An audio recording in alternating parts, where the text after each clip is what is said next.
3 minutes past 9 this morning, and I'm delighted to welcome Fintan Drury to the show, who's just written a book called Seesaw about leadership and his career in many different aspects of Irish life. It's particularly the sports aspect that we're focusing on this morning, Fintan. But good morning to you. How are you getting on? I'm good. How are you, Ger? Yeah, pretty good, pretty good. How's the book going for you? Yeah, it's going all right. I was just talking to Tommy before you introduced me there and saying that, you know, it's a kind of niche book, Ger. It's not going to be of wide interest. And it's also, you know, when you hear people on a show like this who haven't watched or heard of Sex and the City, then you realise that it's going to appeal to a certain cohort, but not necessarily the younger generations. I have heard of Roy Keane, though. Who's he? Makes a bit of a difference. We're kind of talking the 1990 and 94 World Cups here, though, on. Well, Roy Keane was at the 94 World Cup, chair. It's true, in fairness. So let's start with that, because the players' pool, I think, is this... certain people of a certain generation will be familiar with the term and how the term became something that the public was aware of, like one of those phrases that, you know, during the boom we learned new words and during the bust we learned new words, but the players' pool was something that kind of became part of the public's consciousness. What was the players' pool and how did it come into being? Well, the players' pool, first of all, was a concept that knocked around British football for quite some time. I mean, I'm a Manchester City fan, so I'm in pretty good form this morning. But when they won the FA Cup, I remember as a youngster becoming aware that the players had a pool for commercial work that was done ahead of an FA Cup final. But then many years later, when I found myself becoming involved in sports management for the first time, I was approached by Kevin Moran and Liam Brady to advise the Irish team on the commercial side of qualifying for the World Cup in 1990. And we set up a players' pool, which was focused exclusively on generating as much income as possible for all of the players as a collective, a full squad.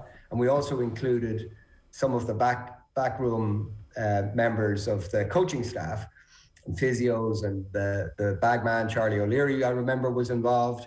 And the idea was that the players formed this collective. We created a brand called the Players Pool. There was actually a logo developed.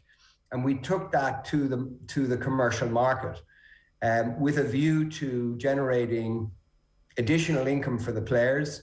And they were a phenomenal squad of players. They were all most of them playing at the top level in England.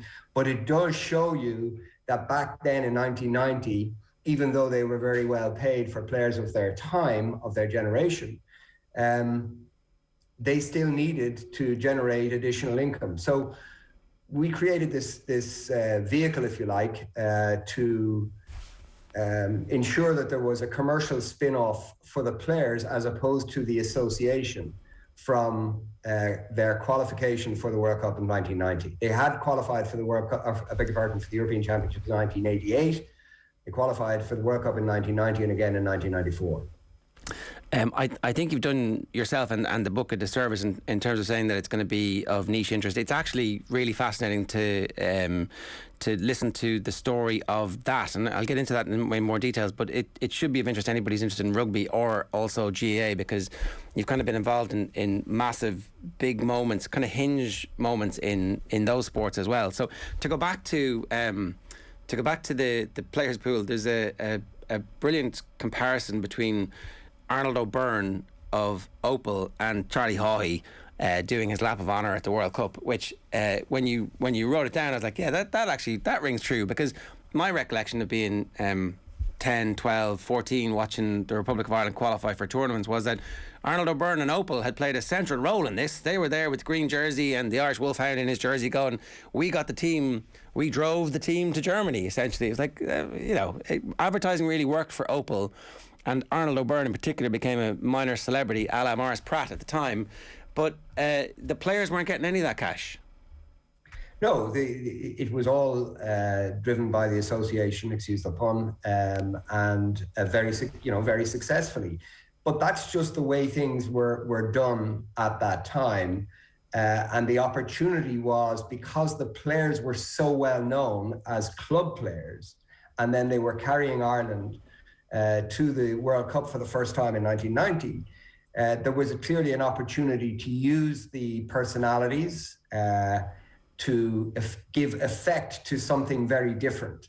And you know, it created a bit of a storm at the time, because the way in which we launched it was we undertook a photograph, did this by stealth at the end of a training session.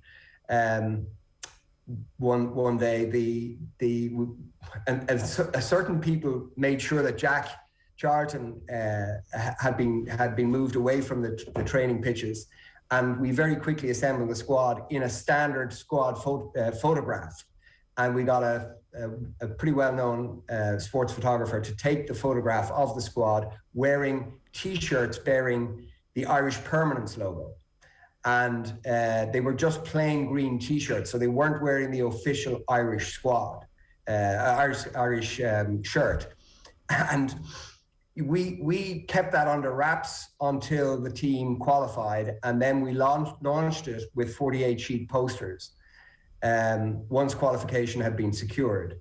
And the impact was dramatic, and the Irish Permanent became as well associated with the Irish squad, even though as Opel did, over those 4 years between 1990 and 1994. And it was dramatic because it broke the notion that the only people who could sponsor the Irish football team, the only way people could do that, or commercial enterprises could do that, was through the association. We broke that assumed position, and it went to the steps of the High Court. Opel took a legal case against us, and the players supported us. The FAI remained kind of neutral on it because it wasn't actually legally their problem, and we won the day.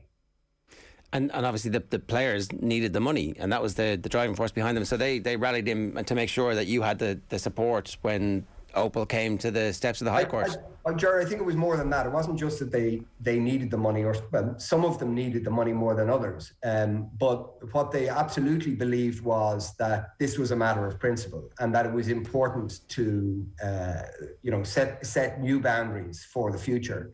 And that served Irish footballers very well ever since. It helps to modernise the FAI's relationship with the players as well, because now obviously the players get contracted to do a certain number of appearances for the sponsors, and they get compensation for that, as opposed to back in the day where they were expected to show up. We'll give you a bit of gear, and maybe there'll be an envelope with a few pounds in it, but there might not be. Yeah, look, it was a point in time. It was a line in the sand. And in fairness to Arnold O'Byrne, that's how many people who were chief executives of large corporations that were sponsoring sports bodies or athletes behaved at that time. That's become much less pronounced now. There's large sections in the book that deal with the relationship that Brian Kerr had with John Delaney and John Delaney's stewardship of the FAI.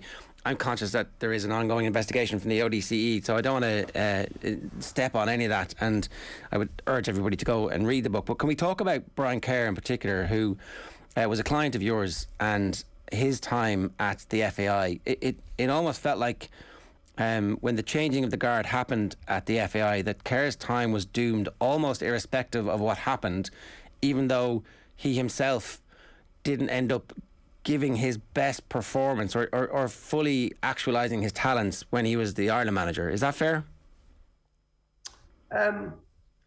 Look, I'm not evading the question. But I'm not competent to really evaluate his performance as Ireland manager in terms of how the team played and the results, etc. And you can argue these things from both perspectives, or from either in terms of the relationship between Brian and the FAI.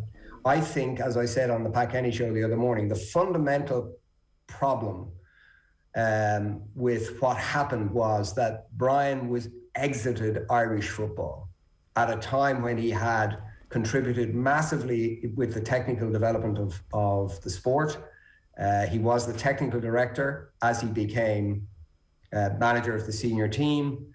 And when he finished as manager of the senior team, he didn't just finish as manager of the senior team. He was allowed to leave. And he was a prized asset of the association, and he should have been retained, and he could have been retained. But they exacerbated that problem because he was succeeded as technical director by Páidí Bonner, who brought a very significant amount of knowledge to the association. And within a number of years, he was exited. And he continues to this day working in a technical capacity with UEFA. And over all of those years, the intellectual capital of those two men, the football intellectual capital of those two men, was lost to the association. That was a grievous error, and has, in my opinion, done immense damage to the development of the sport here. I see some. Now they're both friends of mine, so spoiler alert, to use your term from earlier in the program. People who wouldn't know that need to understand. I'm not giving. This is not an objective view, but it's a view based. It's a view that I think a lot of people would share. Well, in that context, right? Because reading the book now in parallel with what's going on with Stephen Kenny, it feels like Irish football is trapped in this constant cycle where we find people who are good, we put them in the position where they should be in, and there's always somebody somewhere spinning against them from within. It's like normal roles, normal jobs, you have to manage the stakeholders, but you frequently don't expect to be in trouble with your own people. That's the worst part. It's like, I don't know, is it a disease that's specific to Irish football, or is it a disease that's specific to Irish life? I think the same problem manifests itself in football in England, in lots of different ways. There's lots of different examples.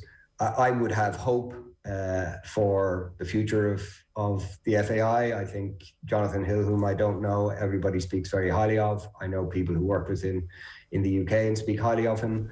I know Roy Barrett personally for many years, and he's a good person with a good outlook for the future of the sport. And look, the fact that Páidí Bonner has been brought back in, albeit just as a non-executive director of the board, is a positive. And there are better structures in place.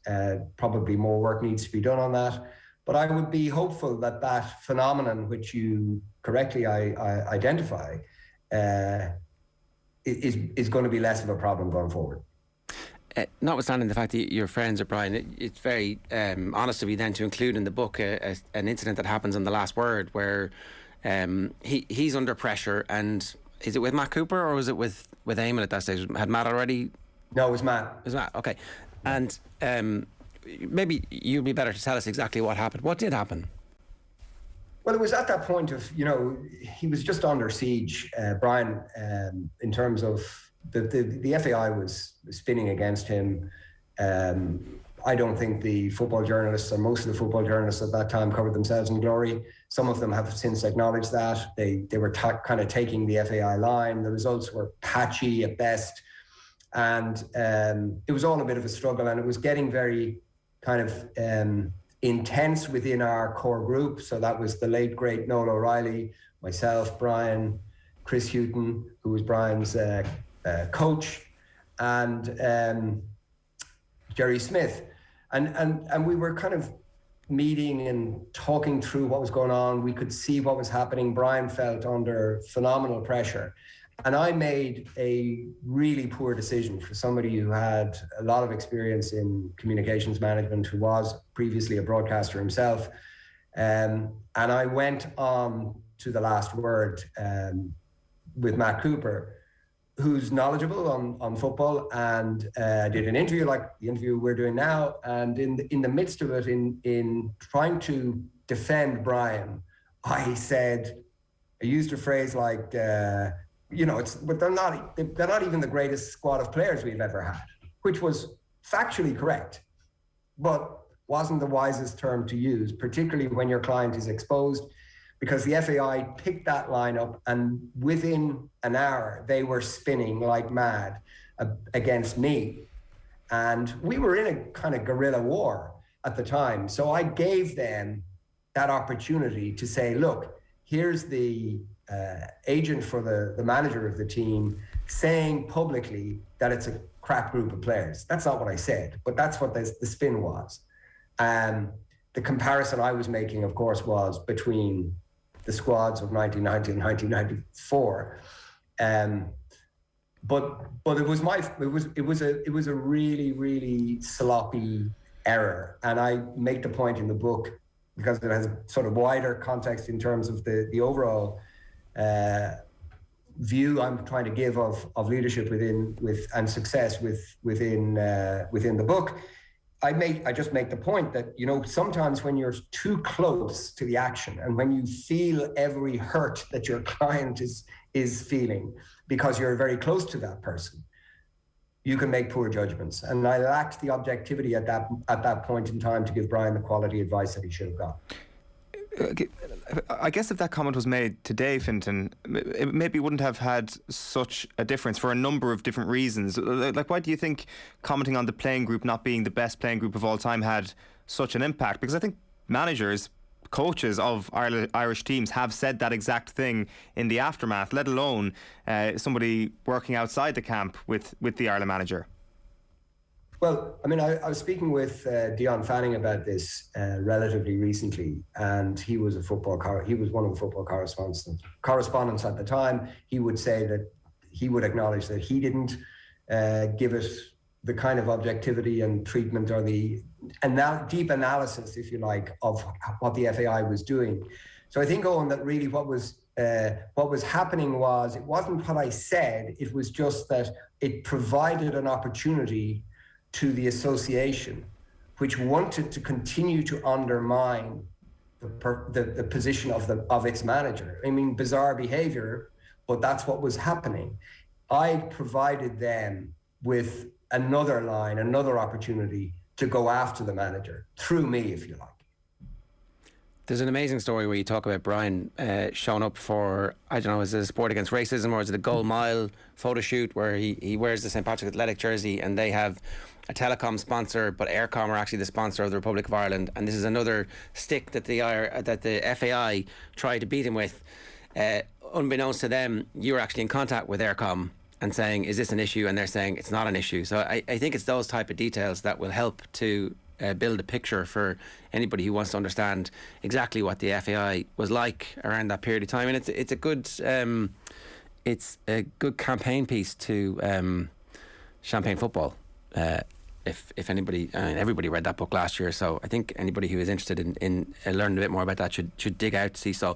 Can we talk about some of the other sporting organisations as well? The Johnny Sexton transfer. Johnny Sexton was a client of yours at that time, so you know exactly how that deal came to be made, and again, the great detail on it in the book. In retrospect, what's your view of that whole period of time? Are you talking about, in the first instance, his move to France or move back from France? Both really. Now, like at the remove, when you're sitting down writing the book, what are your emotions as you're going through that whole thing?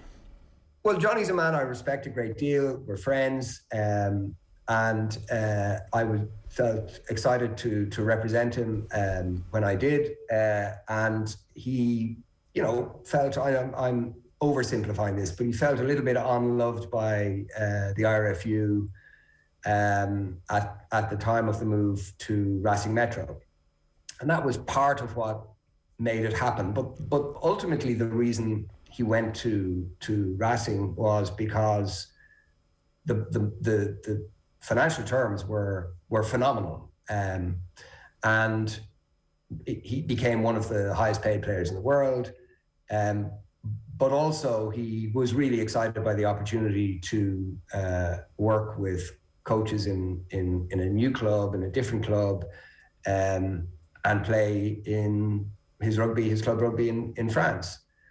And I think one of the points that I try to make in the book about representing players, particularly professional footballers, but also rugby union players, is that a good agent, which I like to think I am, a good agent doesn't think about the money until other work has been done in advance. And that started in that case with Johnny, with my going to Paris and meeting with the coaches and reviewing the setup and looking at where he might live and going through all of that kind of thorough assessment of the setup for him, what it would be like to live there, and for him and Laura.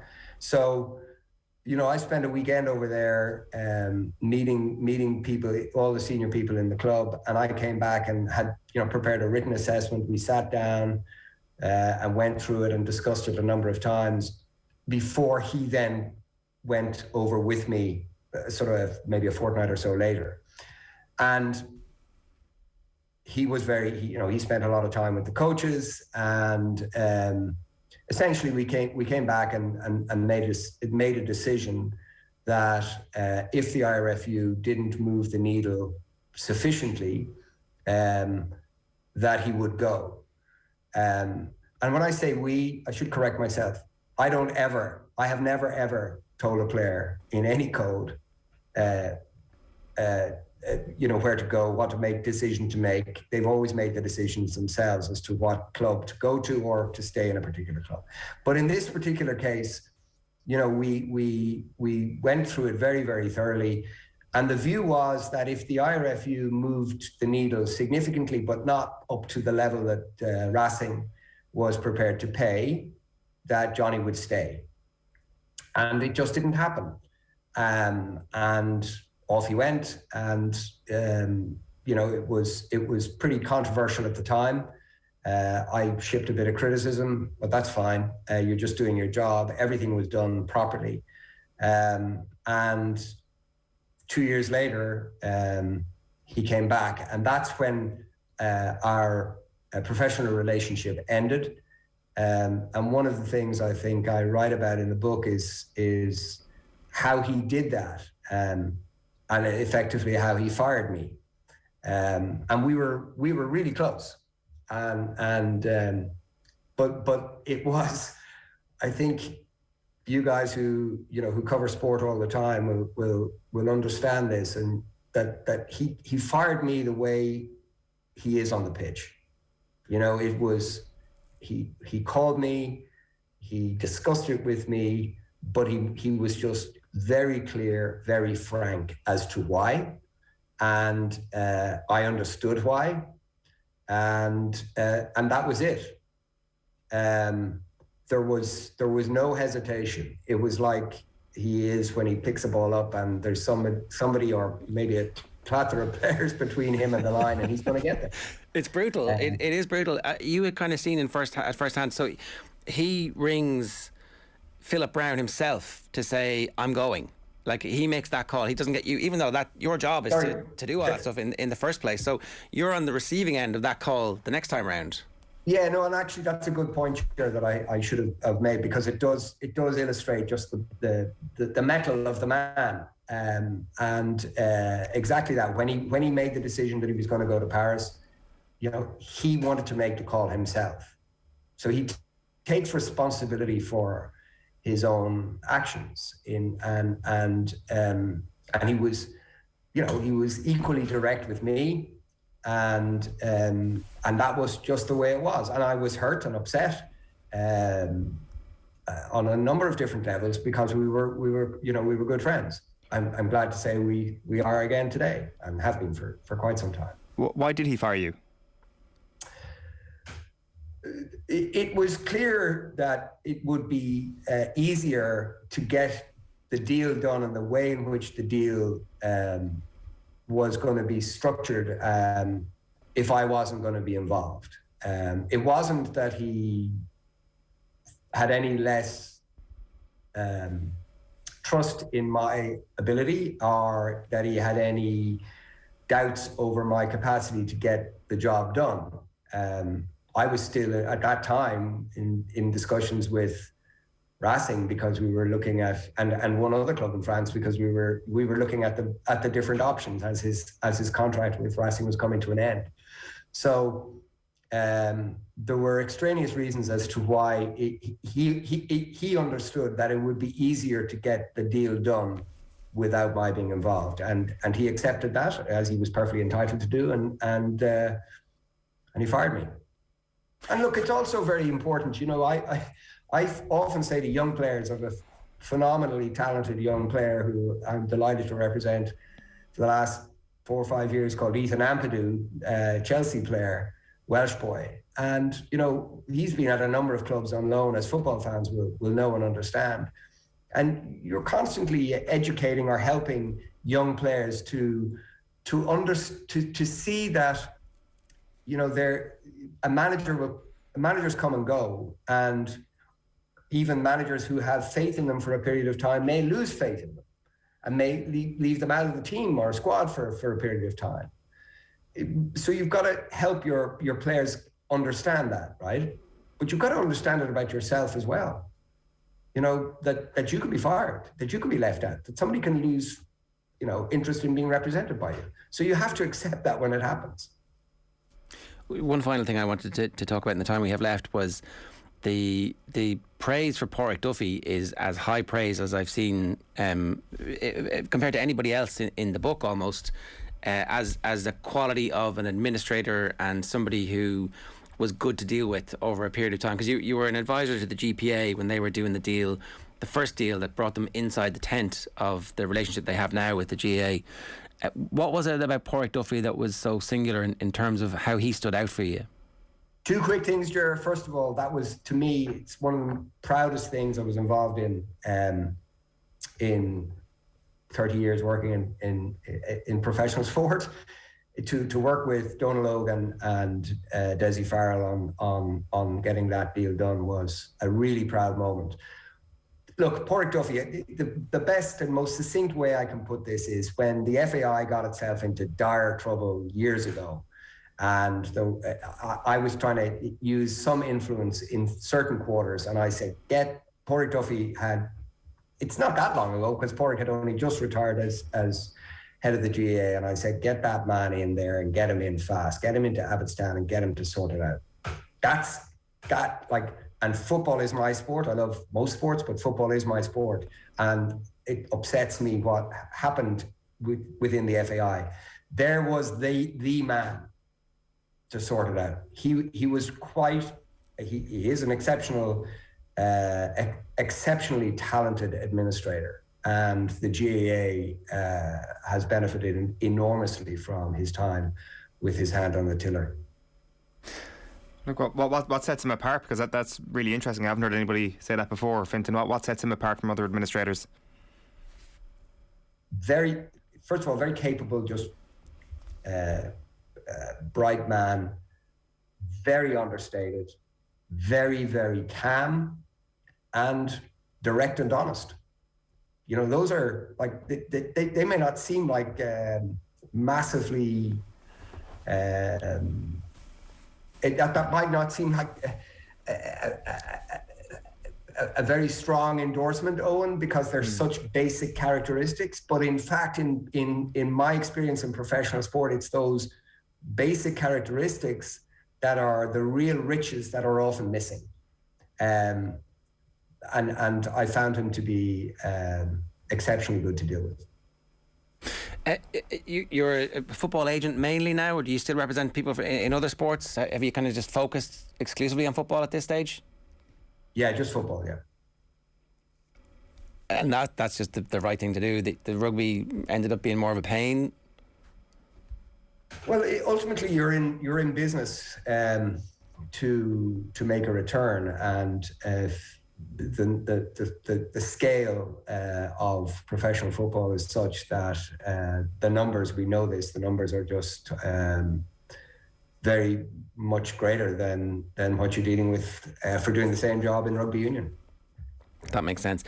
Fintan, I wish you the very best of luck with the book. I genuinely say people can read it in a couple of hours, and we haven't even touched on Anglo or Paddy Power or Brian Cowan, which are also huge pillars in the book. So it's a remarkable achievement to get it all down and tie the strands together of a career that it's a bit like Forrest Gump, like front row seats for some massive, massive moments in history. Forrest Gump. I mean that in the nicest possible way, by the way. Thanks for that, Ger. You might have to explain to all your listeners who never heard of Sex and the City who Forrest Gump is, by the way. Best of luck with the book, Fintan. Thanks a million for joining us. Cheers. Thanks very much, Owen. Thank you, Ger. It's called Seesaw, and it's available wherever you can get the books. But like honestly, you'll read the sports section in a couple of hours and go, "Oh right, wow, that was a big moment. That's another big moment. That's another big moment." And it's the three main sports, and you get to very clearly compare and contrast how well or otherwise the sports are administered, and you get to, as the man says, pay your money and make your own choice up. 9:34 this morning, OTB AM brought to you by Gillette. Good morning. Start with Gillette. Put your best face forward with their new and improved razors.